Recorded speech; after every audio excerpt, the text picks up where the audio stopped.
ថ្ងៃនេះស្រឡាញ់កំងហើយបានប្រហែលវងដែរចឹងថ្ងៃនេះឆាតតាក់ទងទៅមួយដែលគាត់កំងរយៈពេលអ្នកខ្លះចូល10ថ្ងៃអាចជា10ថ្ងៃលើសទៀតអត់ទាន់បានឲ្យគាត់តែថ្ងៃនេះហើយខ្លះហើយអញ្ចឹងឥឡូវនេះឆាតតាក់ទងទៅភ្ញៀវហើយបន្ទាប់ពីនឹងហើយក៏យើងឆ្លៀតចូលស្រឡាញ់ជើងច្បាក់ចាស់បានវងដែរដោយបងប្អូនដឹងចឹងថាស្រឡាញ់ជើងច្បាក់ចាស់បើសិនជាយើងមានច្បាក់ហើយនឹងមានពេលក៏យើងចងលក់បានច្រើនតែមួយរយៈនេះបងប្អូនឃើញស្រាប់ហើយជើងច្បាក់ចាស់ខ្ញុំអត់សូវមានទេយូរបានមកវងដោយសារអីយើងទទួលស្រឡាញ់កំងច្រើនអញ្ចឹងអាការធ្វើស្រឡាញ់លក់នៅកន្លែងក៏រៀងតឹងដៃដែរប៉ុន្តែគាត់ថានៅតែមានអញ្ចឹងគ្រាន់តែវាអត់សម្បូរដូចពេលដែលយើងនិយាយថាធ្វើដៃ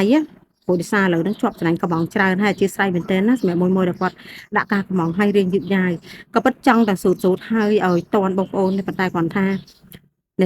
យើងលក់តាមអនឡាញអញ្ចឹងភ្ញៀវដែលគាត់ស្គាល់ច្រើនអញ្ចឹងគាត់ order ជាប្រចាំថ្ងៃអញ្ចឹងណាពេលយើងទទួលច្រើននេះបានធ្វើអត់តន់ទេ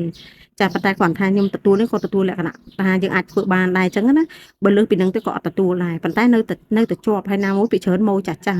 ម៉ូចាស់ចាស់ខ្លះគាត់នៅនឹង2 3ឆ្នាំក៏គាត់នៅតែ order អញ្ចឹងណាមួយឆ្នាំនៅខ្លះទិញ2វង3វងនៅខ្លះគ្រាន់តែមួយឆ្នាំហ្នឹងចង់5 6វងក៏មានដែរចាហើយក៏អរគុណមែនតើសម្រាប់ការកំងរបស់គាត់ហើយអញ្ចឹងថ្ងៃនេះខ្ញុំមានជើងច្បាក់ចាស់នេះមួយវងហើយជើងច្បាក់ចាស់នេះស្នាញ់9ហាត់ទឹកជើងទឹកសាច់5គីឡូជើងច្បាក់ដូចខ្ញុំបង្ហាញជូនបងប្អូនចឹងច្បាក់ស្អាតកាឡា2កន្លះខ្សែលេខ1ក្រោមសាច់ស្រូវលើចា9ហាត់អញ្ចឹងបងប្អូនខ្លះក៏គាត់ដឹងគាត់តាមដានវីដេអូខ្ញុំនៅពេលដែលមានច្បាក់ចាស់អញ្ចឹងຂະຫນាត់9ហាត់ខ្ញុំលក់ចេញតម្លៃត្រឹមតែ130,000ទេຂະຫນាត់10ហាត់តម្លៃ140,000អញ្ចឹងតែវងនេះតម្លៃ130,000ហ្វ្រីដឹកមានថងមានជ្រុលមានបោះសម្រាប់បងប្អូនដែលមានតម្រូវការជាមួយនឹងកាឡាຂະຫນាត់ទាំងជើងគីឡូនឹងអាចប្រើប្រាស់បានគឺគាត់អាចដាក់ការកំងបានណាដាក់ទីតាំងសាយឋានបញ្ជាក់ក្នុងឆាតឬ Telegram ខ្ញុំធ្វើការរៀបជូនហើយសំណាញ់ប្រភេទនេះខ្ញុំផតយូរបងប្អូនចន្លោះពី10ទៅ20នាទីយ៉ាងយូរចាមានភ្ញៀវគាត់យកអញ្ចឹងអធិស្ឋានសម្រាប់អ្នកដែលគាត់មើលវីដេអូហើយចាំមកទិញនៅកន្លែងអញ្ចឹងគាត់ទិញអត់បានទេដោយសារតែបានខ្ញុំលក់តាមអនឡាញអញ្ចឹងមានភ្ញៀវដែលគាត់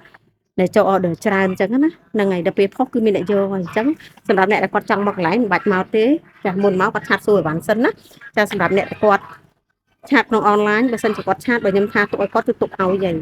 បើសិនជាមានអ្នកយកក៏ខ្ញុំប្រាប់តាមនឹងដែរអញ្ចឹងបងប្អូនដែលគាត់ដែលបានចូលមើលហើយបើគាត់មានតម្រូវការនឹងហើយគាត់អាចបញ្ជាក់ណាអ្នកដាក់មុនគឺខ្ញុំឲ្យតែអ្នកមុនចាតម្លៃត្រឹមតែ130,000ហ្វ្រីដឹកមានថងមានឈ្នួលមានបុក